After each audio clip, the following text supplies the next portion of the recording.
এই যে আমাদের রাত্রের খাবার, সাথে হলো চিতই পিঠা আর হলো এটা শুট মানে চাপা ভর্তা। আর এই যে একজন খুব সে অনেক লজ্জাপতি তরকারি, করলা ভাজি আর শুটকি ভর্তা, আরো অনেক কিছুই আছে, আমি দেখাচ্ছি একটার পর একটা। আর এই হলো মানে একটু এলোমেলো, বুঝতে পারতেছেন মানুষ তুলনায় ডাইনিংটা একটু ছোট হয়ে গেছে। এই যে এটা হলো মাছ বোনা, এটা কি মাছ বলবো, এটা হচ্ছে কালো বাউস। এটা হলো কালো বাউস। এটা হলো আমাদের রাত্রের মেনু। আমরা এটাই আমার শেষ ব্লগ। আমার কালকে আল্লাহ না না এটা শেষ মানে এই বাসার আর কি, বাপের বাড়ির শেষ ব্লগ। আমি কালকে চলে যাচ্ছি সকাল ভোর 5টায়। আপনারা আমাদের জন্য দোয়া করবেন, আমরা যেন ভালোভাবে পৌঁছতে পারি। পড়ছিলাম আমি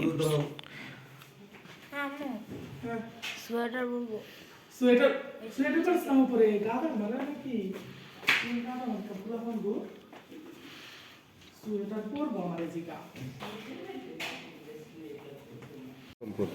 বুঝে নাই সমান জায়গা করতে যাতে কোনো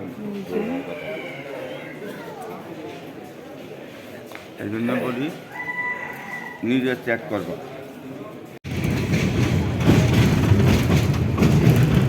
অন্ধকার, সব দেখা যাচ্ছে না ট্রেনের ভিতরে।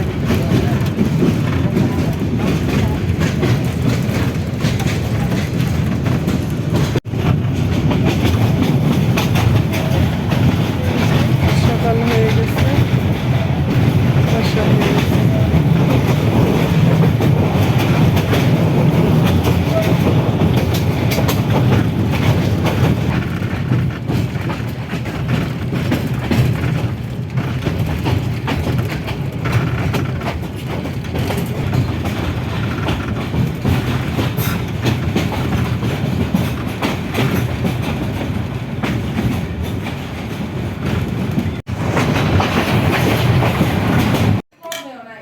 আসসালামু আলাইকুম। আমি আমার বাসায় চলে আসলাম ঢাকায়, আমার বাবার বাসা থেকে। আজকে দুপুরের মেনু হলো ডাল, আর এটা হলো আমাদের বাপের বাড়ির মানে বাপের মার বাড়ির, আমার নানির বাড়ির লাউ শাক ভাজি করেছি। বাপের বাড়ি না মার বাড়ির। আর এটা হলো কচু ভাজি, মানে কচু ভাজি, কি কচু ভাজি আমি বলতে পারবো না, আচ্ছা যাই হোক। আর সাথে হলো সাদা ভাত, ধোয়া ওটা, শীতের দিন তো গরম গরম ভাত খেতে তো অনেক ভালোই লাগে। আর এই যে মুরগির লাল ঝোলের তরকারি আলু দিয়ে, আর সাথে হলো ফ্রান্সের রাখিয়াপুর মরিচ। এটা তো সবার এই মানে ফ্রান্স থেকে আনা মরিচ, সেটা তো অনেক মজাই, সবাই খুব মজা করে খায়। আমার বড় মেয়ে যা বিকালবেলা সন্ধ্যায়, এখন আমরা বসে আছি, এখন সে যায় কিছু নাস্তা নিয়ে আসছিল, মানে চাল ভাজার সাথে চানাচুর, টমেটো, কাঁচামরিচ, আদা সব কিছু দিয়ে সরিষা তেল দিয়ে মাখিয়ে নিয়ে আসছে। এখন আমরা এই যে কম্বলের নিচে বসে বসে খাচ্ছি।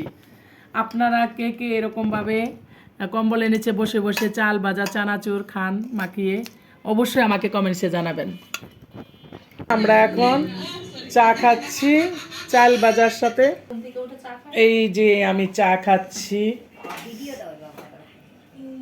গরম গরম চা। আসসালামু আলাইকুম।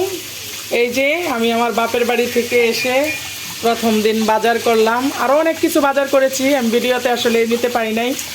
মাছের বাজার, সবজির বাজার সব গুছিয়ে ফেলছি। আসলে এক হাতে সব কিছু করতে হয়তো ভুলে যাই। এই যে এখন আমি মুরগি বানাবো, মুরগিগুলি ভালো করে ফ্রেশ করে ধুয়ে নিচ্ছি। আর এখানে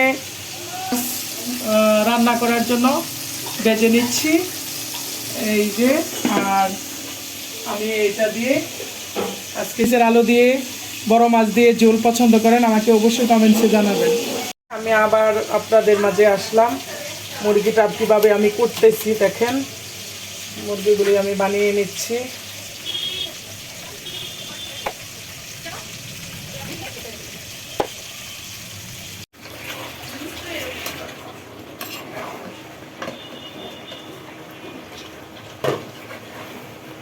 এই যে মুরগির মাংস আমি বসিয়ে দিয়েছি, এটা এখন ভালোভাবে কষিয়ে নিচ্ছি। তারপরে এটাকে মানে ভালোভাবে না কষিয়ে নিলে দেখা যায় মাংস খাইতে ভালো লাগে না, ঝোল দিলে পানসা পানসা লাগে।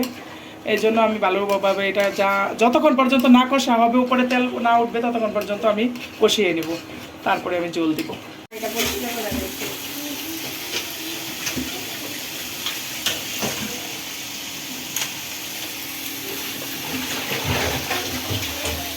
পিঠার জন্য চিনির গুড় করে নিয়েছি জাল দিয়ে, আর এখানে দুধ, আর এটা আমি ছেঁকে নিব। এটা এই যে আমি ভালো করে ছেঁকে নিচ্ছি, কারণ এগুলা কিনা গুড়, আর গুড় তো মনে হয় 2 নাম্বার, বেশি ভালো না, নিজের হাতের গুড় না, বিশ্বাস করা যাচ্ছে না। এই যে আমি চিনির শিরার মধ্যে পিঠাগুলি ভিজিয়ে নিচ্ছি,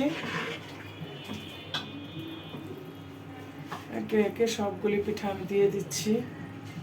জানি না কেমন হবে মিষ্টি, কারণ এগুলা বাজারের কিনা গুড়, নিজের হাতের না, বুঝতে পারি না কেমন হবে।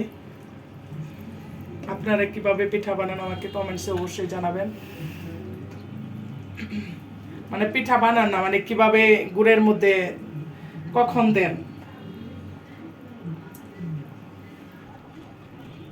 এই যে আমি নারকেল দিয়ে দিচ্ছি পিঠার উপরে, মানে চিনির শিরার মধ্যে পিঠাটা ভিজিয়ে নিয়েছি, এখন তো এটার উপরে আমি নারকেলটা দিয়ে দিচ্ছি, যাতে নারকেলটা ভালোভাবে একটু নরম হয়ে আসে, কারণ ফ্রিজে রাখা নারকেল তো একটু হয়ে আসে, এই জন্য আমি আগেই দিয়ে দিলাম। দুধ জাল দিয়ে মানে দুধটাকে ভালোভাবে জাল করে নিচ্ছি। এটা যতক্ষণ পর্যন্ত ভালোভাবে পাক না আসবে ততক্ষণ পর্যন্ত আমি নাড়াচাড়া করে নিব, আর পাক ওঠার পর আমি এটা ঠান্ডা করে তারপরে গুড়ের পানিটা পিঠা সহ দিয়ে দিব, ভিজানো পিঠাটা এটার মধ্যে দিয়ে দিব। দুধ জাল হয়ে গেছে, এখন আমি এই দুধটা শিরার মধ্যে দিয়ে দিব। এই যে আমি এই দুধটা এখন আমি দিয়ে দিচ্ছি। না দিলে এখন হইব না, পুরো আড়া হয়ে যাবে। এনে দে। এই যে আমি দুধের মধ্যে মানে পিঠার শিরা যে ভিজিয়েছিলাম সেটার মধ্যে দুধটা দিয়ে দিলাম। এখন কিছুক্ষণ ভিজা থাকবে, মানে কিছুক্ষণ না, সারা রাত ভিজিয়ে একদম পিঠাটা ফুলে আসবে, নরম।